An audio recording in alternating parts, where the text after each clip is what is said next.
राहुल गांधी ने एक्स पर ड्रोन तकनीक और भारत की औद्योगिक नीति पर सवाल उठाए। रूस यूक्रेन ड्रोन हमलों के बीच उनका 15 फरवरी 2025 का यह वीडियो वायरल हो रहा है। राहुल गांधी ने भारत की तकनीकी रणनीति पर सवाल उठाते हुए कहा था, ड्रोन सिर्फ तकनीक नहीं, मजबूत औद्योगिक नीति का नतीजा है। रूस यूक्रेन युद्ध के संदर्भ में उनका वीडियो हो रहा है viral. Drone made in China. This has come from the toy industry, and that's really the powerful thing. This is actually where we should be playing, and the network that produces this is where the real value is. And all AI is actually going to be operating on this net. And the sad fact, we don't make any of the components inside this. We don't understand how it's made. We certainly don't make any of the optics. We don't understand how it's made. As I said in my speech, I'm speaking directly to the young people of this country. And in my speech, I had mentioned about how drones are changing warfare. So I wanted to go a little bit deeper into that idea. So here is a drone. This is a DJI drone made in China. And that's a battery, lithium polymer battery. These are 4 brushless DC motors, and that's the camera. So what I was saying was that when you connect these brushless motors to this battery, give it a camera, and allow people to communicate directly with this through FPV unit, you change warfare. This little thing is now making tanks, artillery pieces, large weapons in the Ukraine battlefield pretty much obsolete. I said that industrial systems fight wars. This is actually a commercial product. This is made by a Chinese factory called DJI, and this is actually a toy, right? What we are seeing here is innovative technology of the motor, high quality optics, telecommunication equipment, and essentially a bunch of cell phone batteries set together are allowing this thing to transform the battlefield. Earlier, the Air Force used to operate, let's say, for the most part, above 10,000 feet. And if you wanted, if a local unit, fighting unit wanted air support, they had to call the Air Force, and then the Air Force had to send the plane. And the plane was big, very expensive, etc.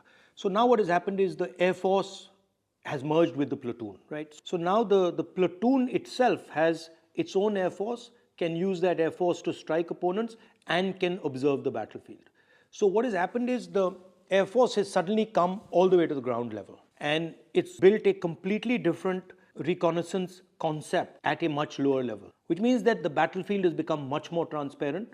You just put a drone up there and then you can see everything that's going on, and then individual units can send their drones to attack. So it's almost illuminated the battlefield in a way that has never been done before, and it's also allowed kinetic energy to be moved around very effectively and targeted very accurately. And the reason it's happened is because of the electric motor and the battery and optics combination.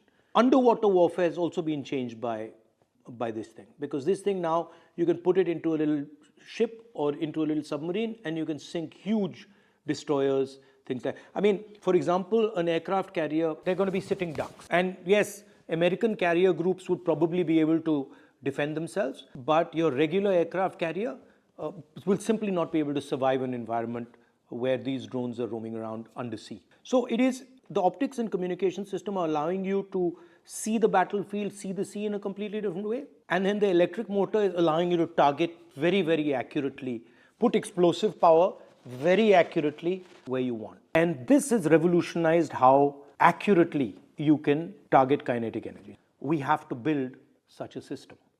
And we have to have competence in electric motors. We have to develop competence in optics. We have to develop competence in batteries. This is what is going to be at the heart of the electric vehicle. This is what's going to be at the heart of all robotics. This is what's going to be at the heart of drones. This is what's going to be at the heart of submarines. This is going to be at the heart of toys, warfare, everything. And the sad fact is that we're nowhere here. We don't make any of the components inside this. We don't understand how it's made. We certainly don't make any of the optics. We don't understand how it's made. And that's what my speech was getting at, that this is actually where we should be playing. And the network that produces this is where the real value is. And all AI is actually going to be operating on this network. So for example, when this thing is built, AI is going to be used to order how it's built. When this thing is used, AI will determine how it's used. So when I hear talks about, I heard the Prime Minister say we are going to be number one in AI. I mean, it's complete junk, because you cannot be number one in AI unless you have a production network, or not so effective, but at least you have consumption data. And India has given away its consumption data to large multinational companies, and India doesn't even play in the production space. And so that, what I was saying in the speech, is actually it's an industrial vision, and it's essentially saying that we're going to move differently. The reason this thing is so powerful is it can go places that a missile can never go.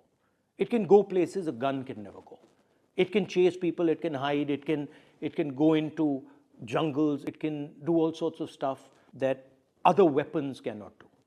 Right? So that's what we have to understand, that there's a new industrial revolution taking place, a new way of moving taking place. And it's going to be based on this circular motion. Essentially, it's going to transform everything. And what I want, or what I'd like, is that we have thousands and thousands of young Indian people who deeply understand this. And we have another thousands and thousands who deeply understand this. And then thousands and thousands who deeply understand this. And then we've got the core of an industrial system.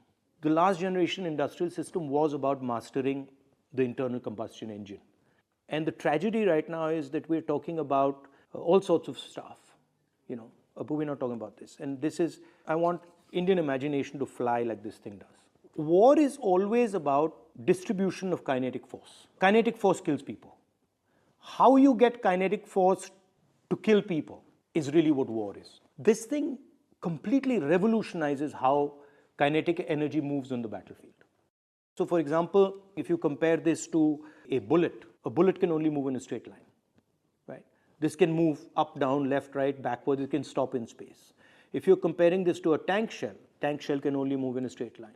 If you're comparing it to a missile can maneuver, but then a missile can't suddenly stop in the middle of the sky. A missile can't maneuver in such a sophisticated, complicated manner. Right? So this is literally a revolution. And the interesting thing about this, and this is what I keep telling my American friends, is that this doesn't come from the military system.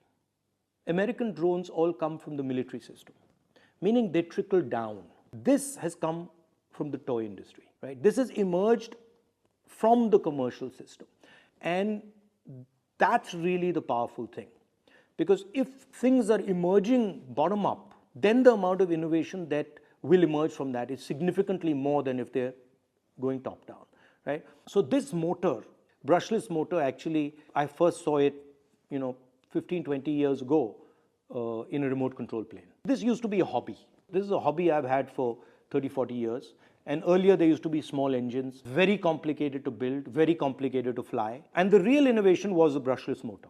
And then the batteries. Because earlier the batteries were just way too big and the brushless motors were inefficient. The motors were inefficient, and now they're very powerful. They all coordinate. So this is actually a revolution. This is where the technological wave is.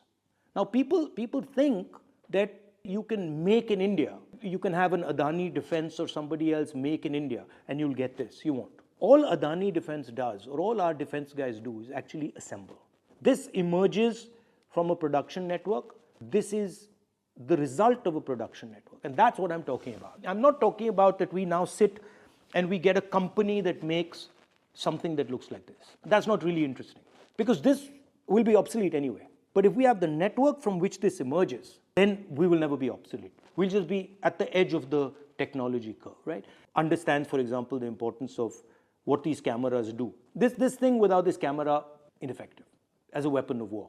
So the camera has to come together with the motor, has to come together with the battery, has to come together with all the components. And now what's very interesting is the Americans and the Europeans have understood this. They've understood that actually they don't have the production system that can create this, and they can never have it. Because they're at a stage in their development where for them building this is almost impossible. But we can do it. Right? We have the engineering know-how.